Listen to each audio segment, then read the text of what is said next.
Okay, you guys, what is up? The King of Lightning, me, is here today to do One Piece Chapter 692 review. Now, people, we are 8 chapters away from the big 700. The big 700.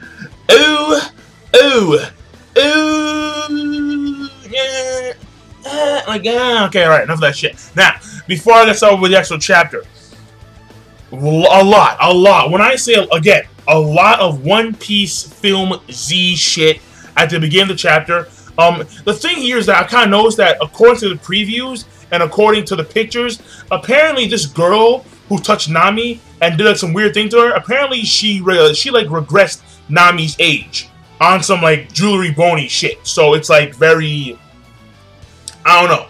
Like, I have no idea. It's very, well, we'll see, all right? We'll see, because the movie's going to come out this month, obviously. A lot of hype. I mean, imagine if all this hype was for naught, and the movie winds up getting, like, and the movie winds up actually sucking. Like, that'd be some shit. That'd be some crazy, on some, like, ironic, like, what the fuck shit. But no, it's not going to suck, obviously, because Oda clearly put a lot of time and effort into this movie, because apparently the movie has canon material. I've said before, and I'll say it again. It has canon material, and it's going to be important for the story later on as we progress into the new world. So, that being said, this chapter, alright, so the part 1 is going to be the Grizzly Magnum. The Grizzly Magnum, okay? And I'm not going to lie. At first glance, it looked really unimpressive, you know? It looked like a normal, regular bazooka, like a giant bazooka. So, it wasn't like that impressive at first glance. But then, you turn the freaking panel over, and then you see, oh, wait a second. He just busted Caesar Clown through the giant steel door. The giant, thick steel door that blocks off all the sections. He broke through that shit. And on top of that, the force was so great where he sent him jettisoning down the entire stretchway of the R section. And he winds up colliding with the ship that Franky's on right now. That is a few kilometers with one attack through the steel door too. So that is a powerful ass move. I was like, yeah. So yeah, so like at first glance, it looked like, you know, it looked like he got bazooka and like that was it. But no, the steel door, thick steel door, and then on top of that, being jettisoned a few kilometers into the actual distance of the R section, and then wind up landing. The only reason why he stopped in midair was because of that ship. Had the ship not been there, he would have kept on fucking going that way. He would have kept on fucking moving and landed somewhere in like the distant ocean, and then would have died right there. So, you know, that was yo Grizzly Magnum. Okay, Luffy. Okay, good. I like that. Now all I need to see is a Grizzly Magnum Red Hawk. Oh, yo, that'd be awesome. But so that's number 1. Number 2 is that we actually wind up and apparently also the Shinokuni that was on Luffy's hand apparently didn't affect him because he had the armaments. I guess so, because his hand wasn't actually damaged. Like, because when you see his hand, like after he uses the Grizzly Magnum, his hand's fine. So apparently, like that weird wax coating or that weird plastic thing that surrounds you when you get immersed by the Shinokuni, apparently that can be negated by Haki, like strong arm and Haki. So this leads at something very important, right? If Virgo can somehow get back together, like for example, if Monet winds up running into Virgo and then she puts it back together, Virgo can survive the Shinokuni by using a full body arm and Haki, because the Haki will protect him. Because the Haki will protect him from the Shinokuni. So what happens after that is that part 2, we get to see all these freaking brokers be like, "What the fuck just happened, Caesar Clown? What the piss? You failed, man. You failed, bro. Failed." Okay? And they're pissed off. We have Peckham's and Tamago going like call big man, and you know, Peckham's like, you know, grr, you know, grr, and you know, so whatever. And then on top of that, we apparently the guy in like in one of the panels they talk about this guy named Jack, which I don't know, because again they're probably a lot of powerful dudes. They're probably a lot of powerful dudes in the new world that we never seen before. But according to this one guy, if we tell Jack, then shit's gonna go real crazy, like real fucking crazy.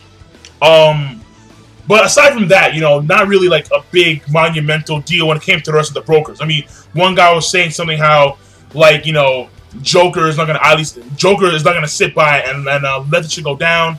You know, and then we have Killer watching the shit go down too. So, you know, not a real big deal when it came to the actual brokers who were watching the entire thing go down, but they were watching. And then we see at some point later on that Chopper is actually saving, what was her name? You know, I've got her name. I'm sorry, I really did. She's not really that important, but whatever.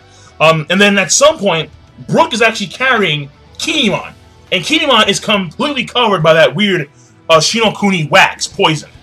And apparently, this happened because he was so riled up because he ran into the kid who knew that Momonosuke turned into a dragon, and he got like fucking crazy because he believed that that was the same dragon that he and Brooke took out on some, like, you know, on some, what was it, Three Musketeer shit. So what ended up happening is that he winds up running into the actual Shinokuni because he believes that with his will alone, he can actually walk through the Shinokuni, which wound up failing. No shit, man.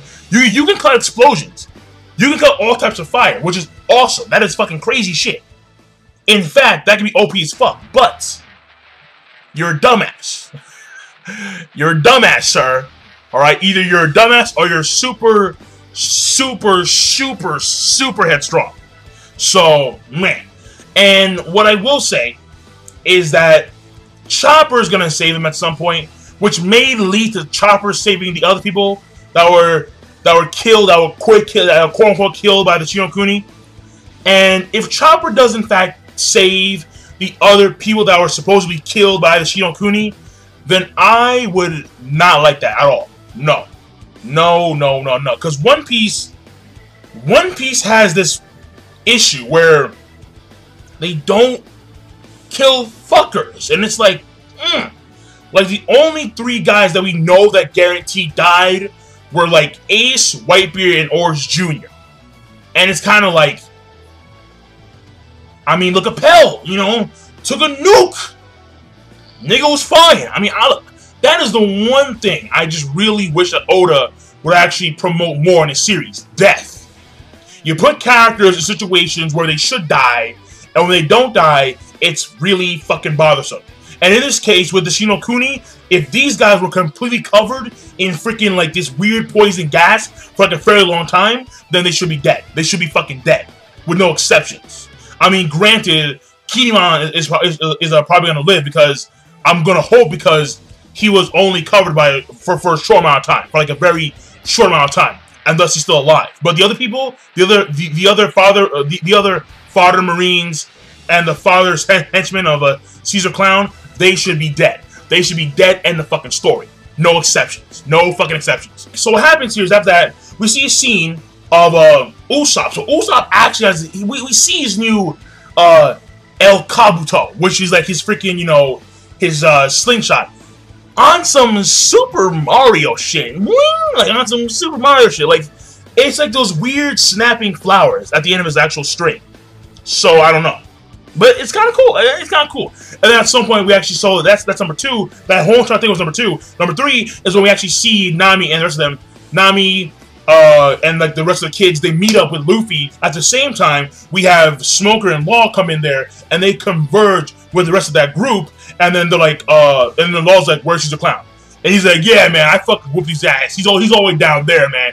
And Law's like, "Are you fucking kidding me? Stick to the plan, Monkey D. Stick to the fucking plan." And that's important because if Caesar Clown's still alive, Don Flamingo can still make him create sad, which is not going to stop the endless cycle of these artificial double fruits. So that's why we need Law, because Law will lay down the law. The law. Alright, the law. And what happens after that is that now we get like a flashback, right? Like a weird little flashback. Well, no, not a flashback. Actually, we have narration. So, yo, I like narration in story because narration helps you connect point A and point B. And we have a narration scene where it says turning back the time. And apparently, we see Baby 5 in Buffalo. And Baby 5, apparently, she is a user of the Buki Buki no Mi, which is also a all-weapon fruit. Which actually sounds pretty powerful. It really does. Like, if she can actually, like, create nukes and shit, yo, all-weapon fruit. That's all-weapon fruit. Fuck it. And then we have Buffalo. I mean, why is this guy called fucking Buffalo? I have no idea. But fuck it. We see Buffalo. He ate the Guru no Mi, a spinning fruit. Because, hold on, let me think here. Because NL ate the Goro no Mi. Wiper ate the Guro no Mi. And this ate the Guru no Mi. Yo, like, this is too fucking similar, man. Guro, Guru. Fuck it. And then what happens is that apparently Baby 5 has this gag where if she's needed, she will comply. She likes to be needed. And thus, if she's needed by someone, then she will do their bidding. That's her gag right there. And apparently, she's really pissed off at Joker or Don Flamingo because she had like 8 fiancés. And Joker, Flamingo, he destroyed every fucking city that each of these fiancés were in. So, and she's really pissed off. And that's why she was trying to kill Flamingo at the beginning when we first see her. Because Flamingo killed another one of her fiancés by killing the fiancé and then destroying the entire city. So that may hint at his power thus far. City Buster. I mean, who the fuck knows? Who the fuck knows? But regardless, what's happening here is that Buffalo is actually flying using his Guru no Mi. He's able to actually fly like a helicopter, and that's how they're getting to that's how they're getting to Punk Hazard real quick. And what's happening here is that this guy makes like an actual like typhoon in order to blow away all the Shinokuni, and then Baby 5 are gonna go down there right now and actually try and get Caesar Clown, and only Caesar Clown, because Flamingo said get Caesar Clown, because apparently at that same time this guy created his typhoon. That's the same exact time when Luffy blasted Caesar Clown, and Caesar Clown went through it, and he actually hit the ship, and then like, the tanker blew up, and then he's laying there like fucking like pretty much half dead and shit, half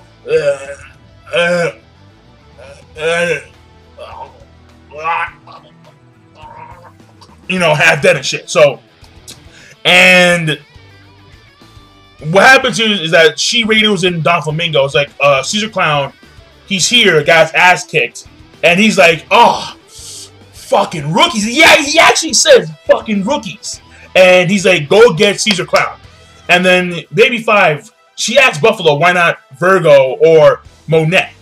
And then he's like, who cares, follow orders. So this, again, people, this may lead at Monet joining the crew, because if she's discarded by Don Flamingo, well, just saying.